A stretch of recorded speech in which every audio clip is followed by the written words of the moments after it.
Thank you for joining us today. We have a webinar set up here to go through some of the topical things that are affecting markets. The title is Equity Markets Do Politics Matter?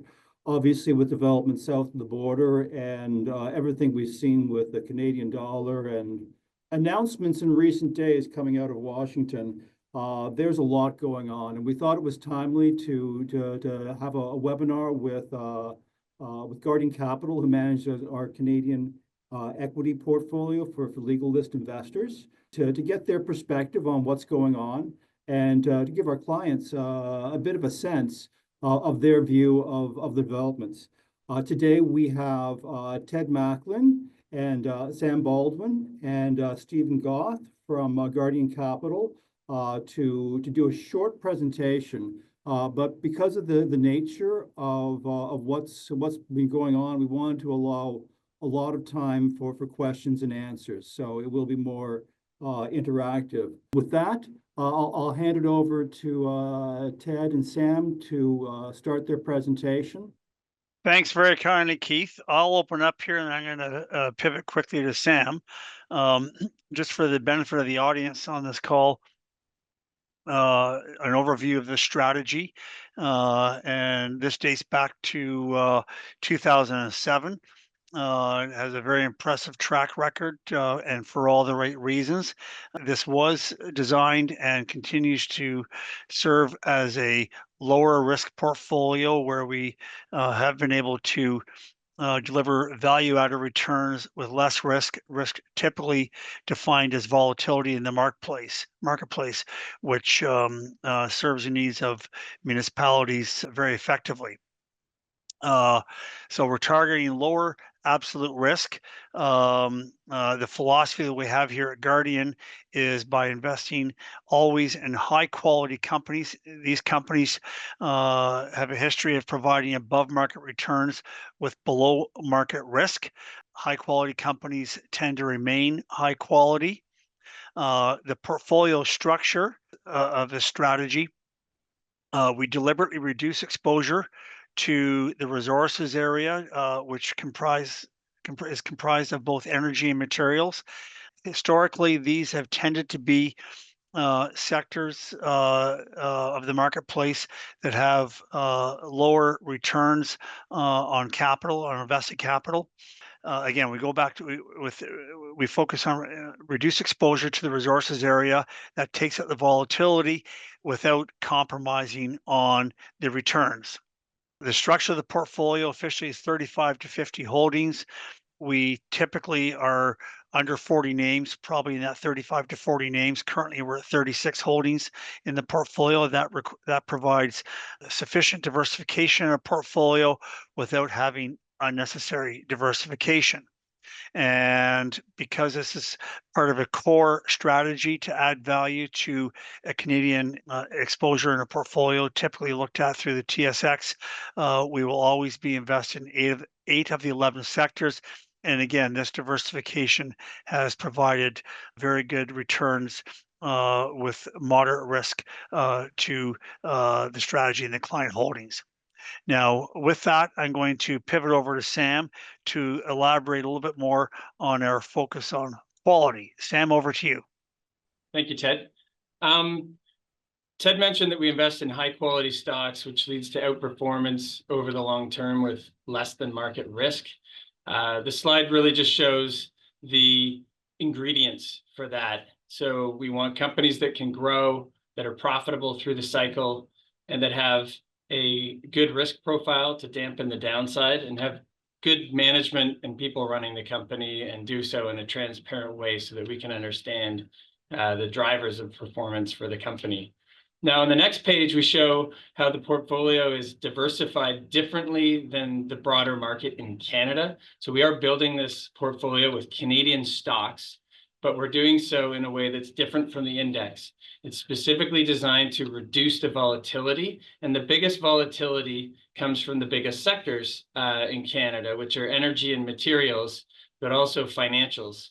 And if we can reduce the weight in these sectors and add more in the other sectors of Canada, where we have some world-beating companies, then we get a more diversified exposure and a better return out of the portfolio over time, which has been borne out.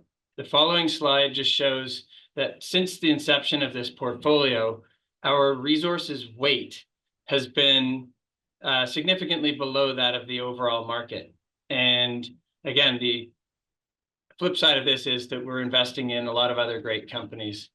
The next page just shows that indeed does lead to lower risk in the portfolio. So basically what we're looking at here is the black line is your portfolio and the red line is the index. And this is a risk measure that shows that the overall volatility of the market, or the amount that it wiggles around, is much less in our portfolio than the index. So we think that has value for people that want to see their value change less and march upwards in a less volatile fashion. The next page really just shows that the main driver of what we do, which is seeking out high quality companies, is actually a attribute as denoted by the left-hand bar in each of these columns that has above average performance in most market conditions. And I'm not going to spend a lot of time on this, but really what we're doing is showing you that the portfolio has behaved this way, and it's actually supposed to behave in this superior fashion in theory, which is really shown here in multiple geographies. Now, if we go to the next page, this is just for reference, but it's showing the different years in the market. And so what we see is some years are up, where you can see the box is higher on the left-hand axis, and you can see some years when it's down. And typically what we've been able to do, as we've discussed, is to be performing actually really well in down years. And the portfolio has been flat or even up sometimes when the market is down. And we sort of give up some of the upside in the really up years. But in general, we're outperforming across time. And we think that that dampened client experience is part of what makes this an attractive solution. So we're using Canadian stocks. We're accessing the equity markets for returns, but we're doing so with a lot less risk. Now, we'll go to the next slide, but maybe I'll pause here. Ted, I think, had a few things to say, and maybe you can charge into the section if not. Sure. Looking at the the macro environment here, and I want to recap here that we build portfolios from bottom up that should perform well through most macro environments. We are not trying to pick a particular top-down view and structure the portfolio in that regard. We are bottom-up managers, again, focusing on high-quality companies that should perform well through most macro environments. And yes, we are faced with a set of potential economic conditions today that may be unusual, but again, our holdings in the portfolio should continue to perform well. So looking at this slide here, the U.S. economy is growing above trend. Canadian growth is below trend. The inflationary pressures have been moderating in both countries of late, in particular in Canada. Well, we have a slower economy. If you have a slower economy, you don't have the same inflationary pressures. That world could change very much with in a tariff environment that we're facing right now. So again, this slide here just shows the changes in Canada and the United States, looking at GDP growth in both countries and inflationary pressures, and in addition to central banker targets. So right now we've had reduced pressure on interest rates, lowering rates because of subsiding inflation, while economic growth, certainly in the United States, has been maintained. We have the divergence here, the United States versus the rest of the world. And you can see the on the right-hand side, the U.S. economy here. The blue line is performing very well. The U.S. economy is the dominant economy globally in size and recent performance. And President Trump is definitely exploiting that variable right now with his policies. We have the interest rate environment, and you can see here color coding here on mortgages, and this is specific to Canada. And we do have a mortgage portfolio or book of mortgages in our banks that are renewing this year. They were originated 5 years ago, generally at lower rates, and they will be renewing at higher rates today. That's going to have an impact on the typical consumer in Canada. However, this has been telegraphed by the superintendent of financial institutions, and actually, I personally hosted a fireside chat with that individual recently and discussed this, and as part of his telegraphing that this risk is very much manageable by the banks in Canada. So it's not a concern that this renewal should pose any problem for our banks in Canada. And again, we have very high quality banks.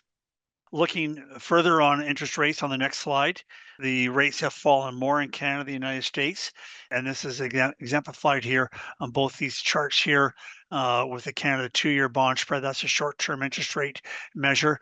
And then we have right now the financial sector forward PE ratio from a valuation perspective, Canada versus global. Ted, one of the things to highlight here is that even though our economy is facing more sensitivity to higher interest rates, and therefore our central bank has been cutting rates faster than what you see in the US, the banks are behaving in terms of being expensively priced in the market as if they are not issuing or not facing these sort of headwinds. So the point is that in your portfolio, we're underweight banks right now. Yeah, we think they're richly valued, given that we're going into a period of potential stiffness. Yeah, and we want to be brief on this, but the banks, with the uncertainties they're facing right now in a tariff environment, should that play out, and the jury's out on that, could have a reduced loan demand going forward. And have some challenges. Again, this is all factored into our exposure, our bottom-up exposure in the bank holdings in your portfolios. We have the valuations of the relative markets. And this is the TSX index relative to Standard & Poor's, and is predicated on a 12-month forward relative price earnings ratio. And while the U.S. Market is much more expensive, largely driven by what many look at as in the technology space, the Magnificent Seven, but in general, U.S. stocks are more expensive. Our stocks are much more attractively valued, even when you offset that for the economic outlook that Canada has been facing prior to the announced tariff war. And this is important, I think, just to highlight as well, because we all read headlines that are very cross-border in nature, talking about the market at all-time highs, that's poised for a correction, and this sort of thing. And really what we're saying here is that we see these headlines because people really look at the US market a lot, but our market trades at a near record discount to the headlines that you're reading about. If we go into a section here just talking about this trade situation that's emerged. Now, we can see that the country on the left-hand side that the US has a big goods trade deficit with is China. Next to that is Mexico. And then quite a few countries in is Canada. So we do have a trade surplus with the US, but it's nothing like what Mexico and China has emerged. The next page just shows why there is so much leverage that Trump can exert over our economy and that of Mexico. And the reason is simple. The amount of our exports that go to the US is huge. 78% of our exports go to the US, and 22% go to the rest of the world. And yet, for the US perspective, their imports from Canada are only 14% of their total imports. So they can exert more pressure and feel pain on 14% of their economy if we get into a trade war. But for us, the impact is a lot bigger, and it's symmetrical with Mexico. And right now, they're exerting that pressure. The next page shows something that you might have read in the Globe and Mail yesterday. We thought this was a clever picture. And it's using an example of the auto sector and how parts will cross the border many times before a final vehicle is assembled. And this is a big reason why it's very difficult for Trump to press the advantage in this sector, because if he does, it's a very inflationary pressure on the end price of a car, and then hurts the consumer, and quite frankly hurts Ford, GM, and other automakers, because it puts a lot of frictions in their business model. So in the long run, he might be successful in saying, where should the next auto plant be built? And that might be in the US. But as far as the total sector is concerned, they'd be scoring on their own net if they tried to be too hard on a sector like this, which is very, very highly integrated. The next page just shows how, yes, Canada does have a trade surplus with the US, but actually, if you take out energy, which we sell to the US at a discount, so you could argue that is advantageous to the US actually has a trade surplus with us outside of energy. And so I think this was what the politicians were saying out loud in the last few days. And the next page just really shows the fentanyl discoveries and seizures. Obviously, the Mexican border is a huge issue, but the one next to it, the northern border, which is us, it's a non-zero number, but it's very, very small. And as we saw yesterday, there's been a big commitment to get stronger on that. So if we go forward one more page, we just show the cumulative effect of, if tariffs like this were to go into effect, you'd get massive disruptions to the supply chain. You'd probably get job losses, and it would crater profitability in the market if it went out in full force. But it didn't, because of all these reasons. And with the agreement that we got, it looks like these will not be put in place. At least, we've staved off for another month. But the impact on inflation, and remember, Donald Trump was running on the platform saying that, I'm better for business, and it was low inflation when I was president, and look what happened when the prior administration was in charge. The inflationary impact of tariffs, according to this estimate, is quite significant. So it put almost 1% more on the inflation rate if we had tariffs like this go in. Lastly, but not least, in China, the word for crisis is a combination of two characters. This is spelled out at the top. There's danger and then opportunity. And so you've seen this response from Canada, where there's been a lot more people talking about what we can control and not being focused on what we can't control. So one of them is explained in this chart, which shows the equivalent.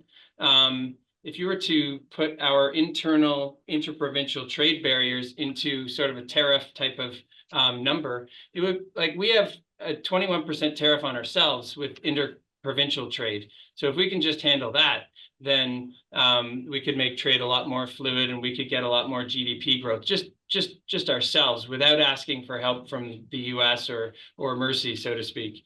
And we need to diversify our trading partners, but that's for another day. Last but not least, on the next page, there are always going to be times when the market jiggles around and you get these big down days and such. But one of the things that's worth remembering, this is a chart that has a lot of numbers on it, but the first column beside the dates just shows those big down days. And then if you go to the right-hand side, it just shows, where's the market a year later or 6 months later. And quite often, selling on those days when you get really scared is a bad idea because the market's a lot higher, 6 months or 12 months forward. So we think a big part of our job is to lower risk in your portfolio so that you know that you have a high quality portfolio. These aren't stocks that we have to sell on a down day, and you're able to ride out these bumps in order to enjoy the benefit of equity market returns across time. And maybe that's a point to end on, because we can go forward a couple of slides to the summary. There's a page with holdings in here that we can refer to, but the summary really just says, this is a good portfolio design for people that want to be invested in equity markets with lower risk.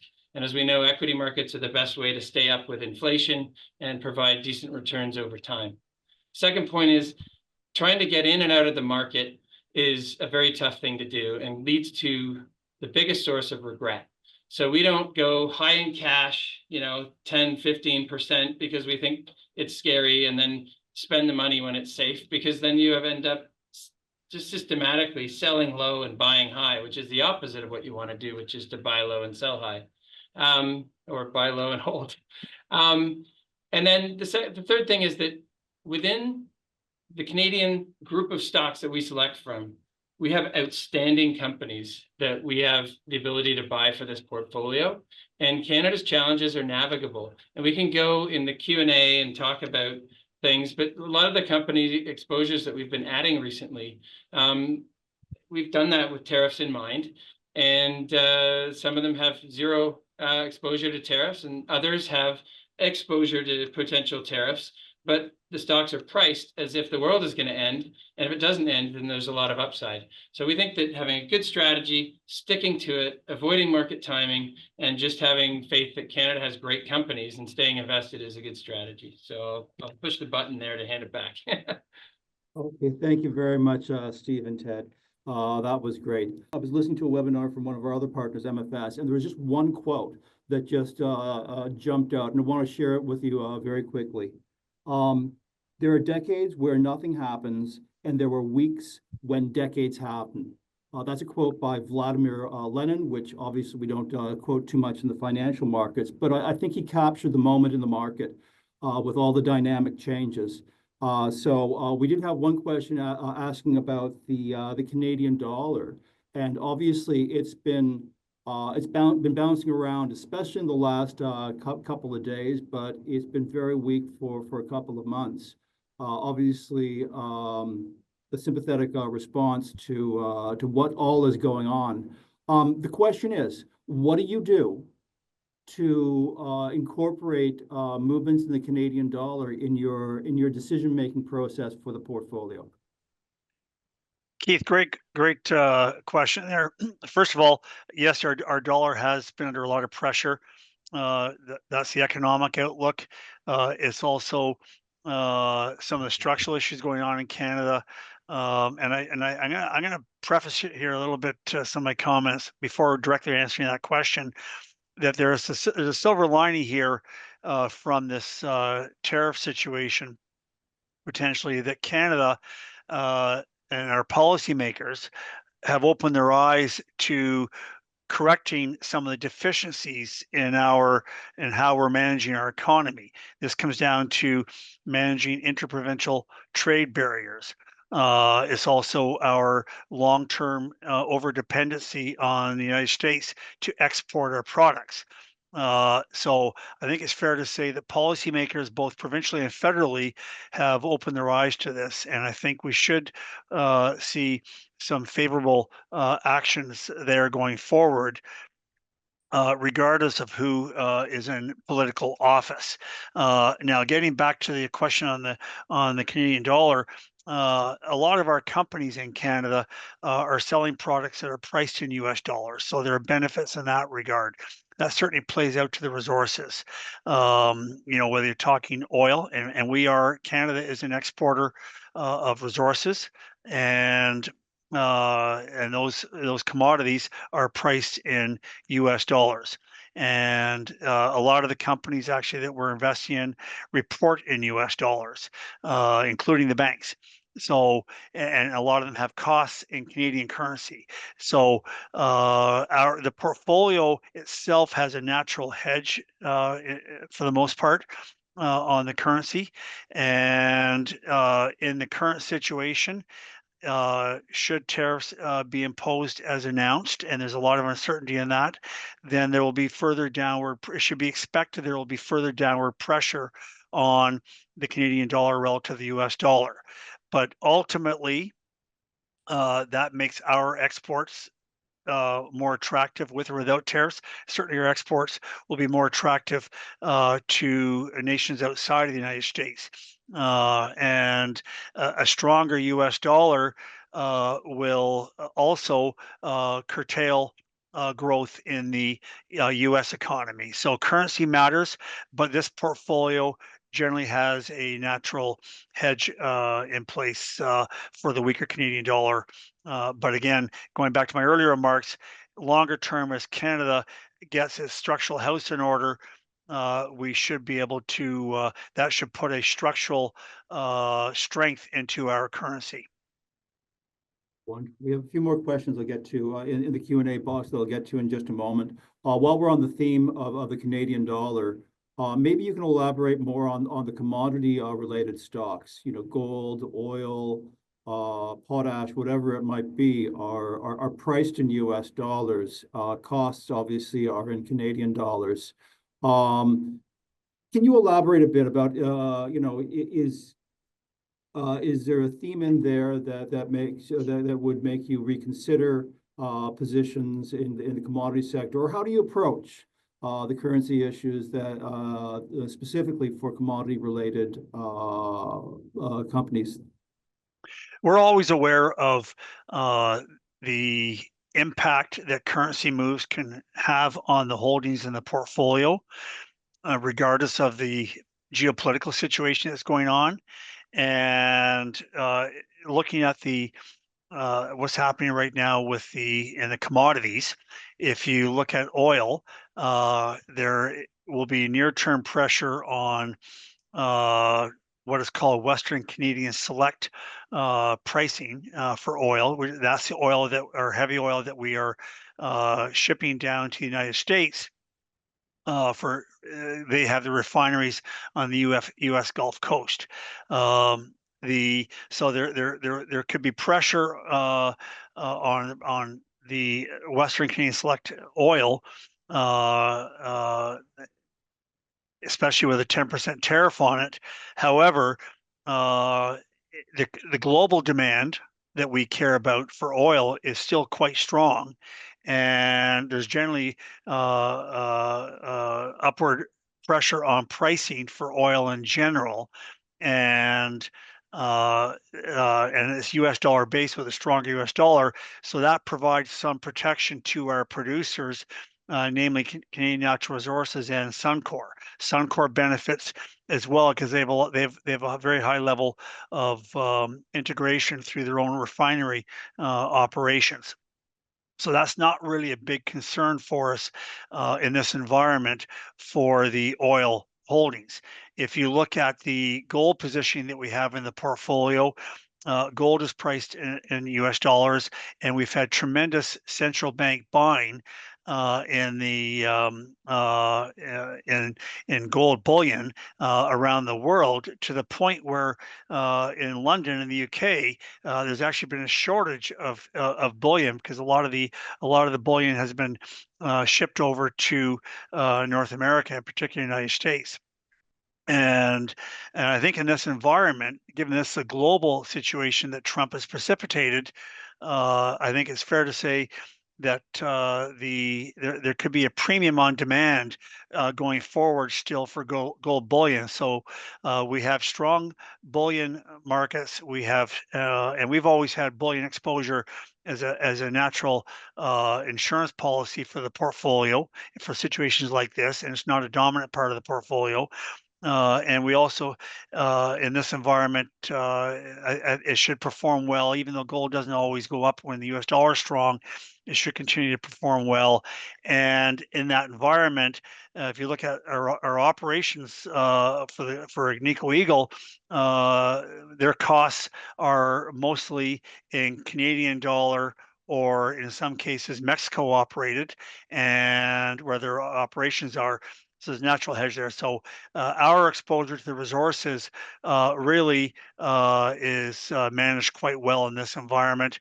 We have another holding, Tech Resources, which is primarily a copper producer. And again, that's priced in US dollars with global demand for the commodity. So, and again, we were positioned that way before we were concerned about tariffs.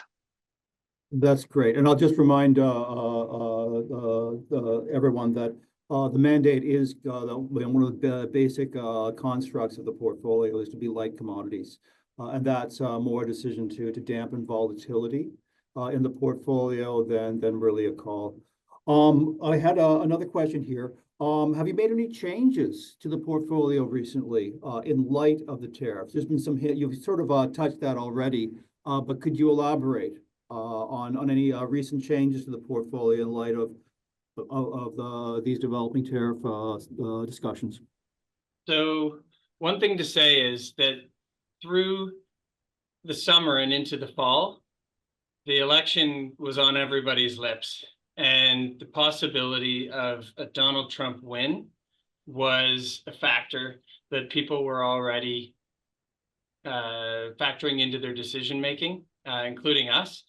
And with that in mind, if you fast forward through the fall and into the beginning of this year, the tweaks that we were making to the portfolio were already embedding this type of thinking.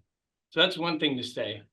The other thing to say is that there are many things that could emerge beyond tariffs that could be risks for the portfolio. And just to reiterate a point that we made at the beginning of this presentation, we have to think of all of those things in addition to tariffs that could shock the portfolio or shock markets and factor them into our thinking. What we cannot do is an exceptional job of market timing per se. We think tariffs might come, completely change the portfolio. We think tariffs might not come, completely change the portfolio again. So we made that point with one of the earlier slides in the presentation that sort of behavior can lead to a lot of regret. So back to what we do, as Ted said at the beginning, this is a bottom-up driven portfolio. What we mean by that is we're looking at company by company. What companies do we think have the resilience and the growth, even if the environment, the external environment stiffens up? So that could be economic headwinds, it could be tariffs, it could be other things.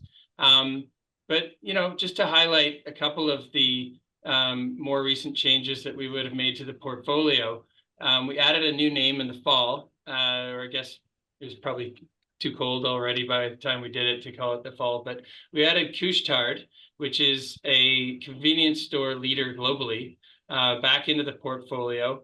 The opportunity came because they were trading at a big discount to what we think they're worth. And this is because there's this possibility that they could try to acquire 7-Eleven. So long story short, they buy fuel locally in their markets and they resell it. And the same with the merchandise that they resell. So there's no real tariff exposure. It's mostly US dollars. So if the dollar goes up, that's good. And another stock like that we added to was Boyd Group. Both stocks, again, trading at below average prices and valuations. And it gave us the opportunity to add because they don't have subjective to tariffs and they're mostly US dollar based. So even though you're investing in a Canadian portfolio, you're investing in the leading companies at what they do at advantageous prices with tariffs in mind, among other risks.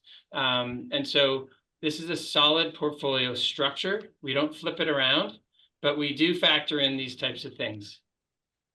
That's great. This leads into the next question we have, which is, about your investment process, portfolio construction.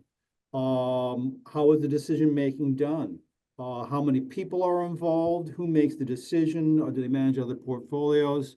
How did you get to the decisions, for example, about those new ads in your team? How does this all work? Great question. Thank you for that question, whoever brought that in. Um, Sam and I have worked together for a long time. It goes back to before 2013, and that's when Sam joined me formally. But we were working together beforehand in collaboration before that. And the decision making, and first of all, Sam is officially we are co-managers, co-leads on this portfolio. We've always made decisions jointly. If we have um, I can't say a disagreement because actually I don't think we've ever had a disagreement. If there's a different view on a holding in the portfolio or potential holding in the portfolio, it gives reason for further discussion and analysis, and that usually gets resolved in pretty short order. And it's probably, I think, given the close working relationship and the uh, common values and how we go about things, it's a very constructive functioning relationship that there's never been an impasse, and it's highly unlikely there'd ever be an impasse going forward. So it comes down to discussion, a great deal of trust in each other. That's worked very well, and that's how we discussed an idea. We discussed one yesterday that we're going to be looking at. I can't mention that right now. But we immediately agreed it was something that's worth pursuing from an investigation point of view, and that's really how we operate. Hopefully that answers the question, but it's a joint decision, even if yeah, it's a joint decision, and it's something that has worked very well. It's probably worth adding as well that we sit among a big group of people on this floor. So we would be decision makers on this strategy, but there are other Canadian equity colleagues down the hall that we have regular meetings with, including sharing corporate interactions. And then the same goes for saying with our credit team on the fixed income side. We have meetings every Monday to have a cross-asset conversation, and that's jargon for the bond people talk to the stock people and hear what's going on in the various markets. But I just thought I'd throw that in there too. It's not just, a couple of people on the screen that you see. There's a whole group behind us supporting as well. Great. Maybe one more question from the audience, just to rephrase it a bit. I will note that yesterday, we had some news over the weekend. I mean, everyone saw the headlines. If you were like me, you were taking a look at what was happening with the Canadian dollar and not being very happy about it. When the markets opened yesterday, the market movements were actually quite muted considering what was looming. Perhaps the markets were seeing through the potential for tariffs. So, I mean, the question that was posted was talking about the long-term effects of potential tariffs. Firstly, do you think that this is more hot air than a worry? And if it is a worry, what are your thoughts about the long-term effects, whether it be for individual companies, relocation of jobs and industries? Paint me a picture. Well, great question, Keith. What I will say here is effectively Canada is a bystander in a drive-by shooting. The some of the slides that Sam pointed to in this presentation showed the fentanyl issue is not really an issue between Canada and the United States. Yes, we could do things better on the border. But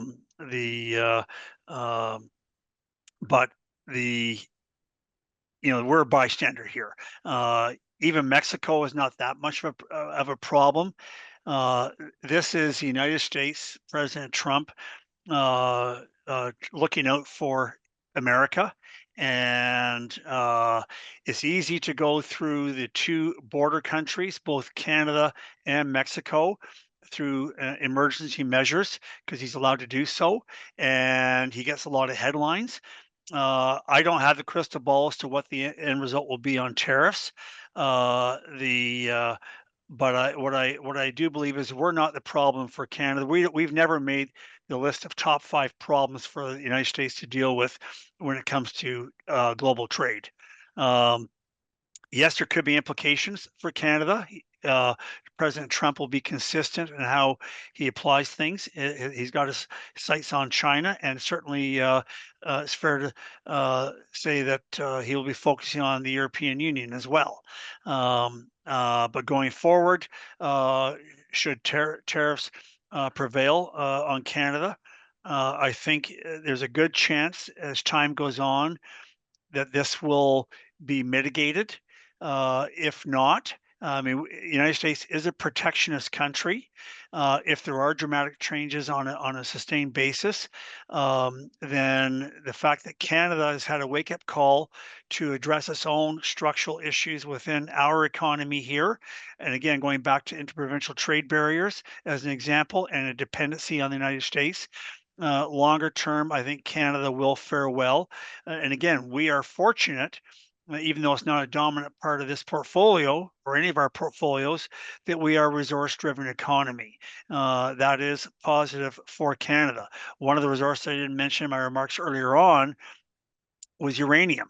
United States needs uranium. They don't manufacture uranium. They have to bring it in from somewhere else. Canada is a friendly supplier of uranium for nuclear power plants. We're a friendly supplier of the oil they need.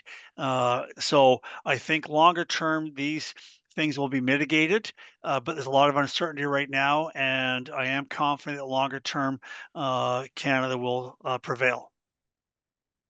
I might just add that one of the byproducts in the longer term could be that, and it's two sides of the same coin, but that in investing outside the US,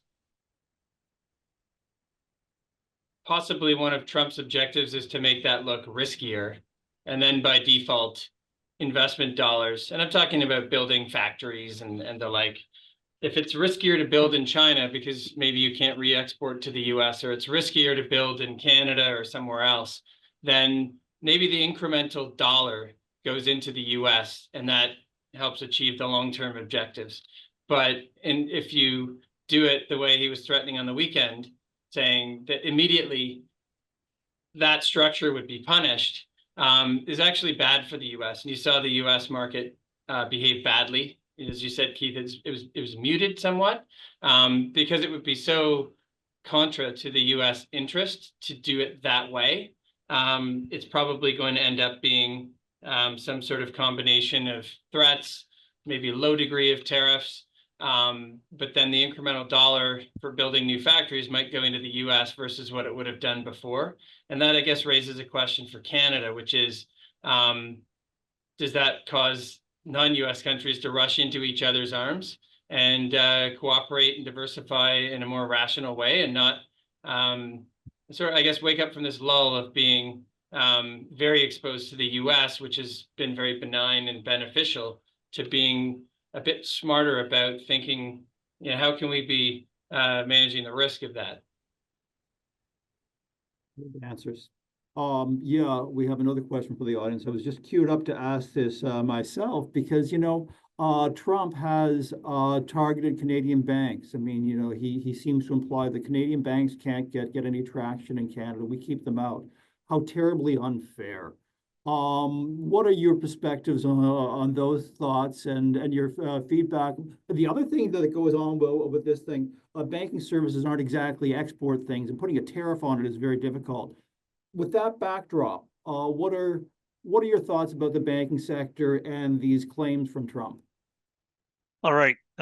Good question. Again, I'll start out by saying it's unlikely that Trump will be able to change federal policy towards the banking system here in Canada. Every nation keeps its banking system sacred. so it's unlikely that Trump would even reasonably expect Canada to change its banking system. The second thing I would say is U.S. banks are allowed to come into Canada. And we do have U.S. banks here. Certainly on the institutional side of things, and JP Morgan is a strong player here, as a Citigroup as well, as examples. We have seen foreign banks retreating from Canada as they focus on their core markets that they want to serve. And that answer expands beyond just the United States. It may not be as attractive a market in Canada. We're a smaller economy than, I mean, our economy is equivalent to the state of California from a GDP perspective. So President Trump is critical of our oligopoly structure, which is also similar to what exists in Australia. But we have no failures. But I don't think President Trump will be successful in getting a change in the banking, in the structure of our banking system here in Canada. What could happen, I think, would be potentially our federal government, whoever's in office in the coming months, to expand open banking in Canada, and that allows for greater competition. I think the federal government can look to other areas to appease President Trump on foreign companies, U.S. companies having access to the Canadian marketplace. That's great. We have another question here about the sector allocation. You are overweight consumer sectors, discretionary and staples, and healthcare. There's no healthcare. Is this outlook related? How does the style approach factor into some of these choices? You've got growth at reasonable price bias. What are your thoughts? So I guess back to first principles to answer this question. We are selecting from Canadian stocks, and we're doing so in a sector diversified way, which will make us look different than the benchmark. The most volatile sectors in Canada are also the biggest. So that's financials and energy and materials. At times that can combine to be 2/3 to 3/4 of the benchmark index. Think of it as the Canadian market. Our opportunity is to reduce the portfolio risk by squishing down the weights in those larger, more volatile sectors, providing more money to be able to be invested in the other sectors where Canada has great companies. So yes, we are overweight, for example, in the consumer staples sector, another sector that we have great companies in. And this is, I would say, a function of two things. One is because of that shift in portfolio risk, we're going to be structurally allocated less in those big sectors and more in the other sectors. But also any portfolio company is there because we have what we call bottom-up conviction in the company itself. And so if we have no conviction in a sector, we just won't own it. So we do have conviction in the non-resource, non-banks area of the market. So we have that company, that part of the market well represented. Now, under the healthcare part of it, most of the healthcare stocks in Canada aren't what we would consider to be high quality businesses. In the case of one of them, which is Bausch Health, has a very indebted balance sheet. At this point, we don't find that to be a compelling opportunity. And then, of course, there's the cannabis stocks, which, gosh, I can't remember, Ted, did they make up, 5-10% of the market at one point when the bubble was going? So we haven't owned the cannabis stocks because we don't think they have competitive advantage. But that's really what our healthcare stock, pocket looks like. So we're building a great portfolio in terms of being sector diversified and high quality companies. We don't have to own something just because it's, the sector availability is there. We own things that we really believe in. Great. Okay, we're approaching noon, so I'll just have the last question here. There were some questions about the tariff tit for tat, specifically with China. And the question is, is this a threat to the markets globally? Thoughts? China is this biggest part of the U.S. trade deficit. It's also a strategic competitor with the U.S., and we're moving towards more of a multipolar world, which is uncomfortable. And a big enabler of that, with hindsight, one could argue, is the global trading system letting China into, for example, the WTO, the World Trade Organization, with all the goodies that comes with. And we saw spectacular growth in China. One of the theories behind that was that as a country becomes richer, it will become more democratic, and populations will assert themselves. And that was a thinking paradigm in the 90s, for sure, and after that. So that's the way the world was moving. And then I think things changed when there became a realization that this wasn't going to lead towards more democracy. It was going to lead towards a stronger competitor in the mind of the U.S. Political establishment. And then things started to tighten down. So long story short on that rivalry, let's say, I think that it appears that Trump sees that as being a competitive rival, and will look out for what's in the U.S. interest. And that's been going for some time. And that's been turning the screws on China. I was just there over the Christmas break, visiting family, and the economy is quite bad over there. There's not a lot of net new foreign direct investment like we would have seen in the 2000s. Things have really slowed down. So they're pivoting and trying to assert more of a multipolar world, and the U.S. is trying to drain some of the relative advantages that they shared with China and bring it back home. And I think that's going to cause friction. It could cause opportunities for the U.S., and it could cause softness in China. But the one thing to keep in mind is that these are very highly integrated economies, and you can't change that overnight. So it just could be, let's call it a slow rebalancing, if it works that way, with big flashpoints and bumps along the road, and just, I'd say, maybe brace for headlines, especially from this administration generally. And that's one of the areas for which to brace from headlines. But it doesn't mean you need to run away from that altogether. And we certainly have a mind on what our exposure is. For example, one of our packaging and labeling companies, CCL, has exposure in China, but it's small. And we think that what they do there is special, and they'll continue to do that from what is a very embedded part of the global supply chain. And you can't just change that overnight. So the company will mitigate it, and we'll keep an eye on these sorts of risks. But and we'll be very, very forthright with you about any exposures that we have and why we have them. Wonderful. Again, it's always difficult to separate the signal from the noise, as they say. And I hope that everyone has found that the comments by Ted and Sam have helped in that regard. I want to thank them for the sharing their knowledge today. If there's any further questions, either to the Guardian team or One Investment, if anyone needs to know more about our portfolios or anything that we offer under the legal list, feel free to reach out. I want to thank you all for joining us. And with that, have a good day.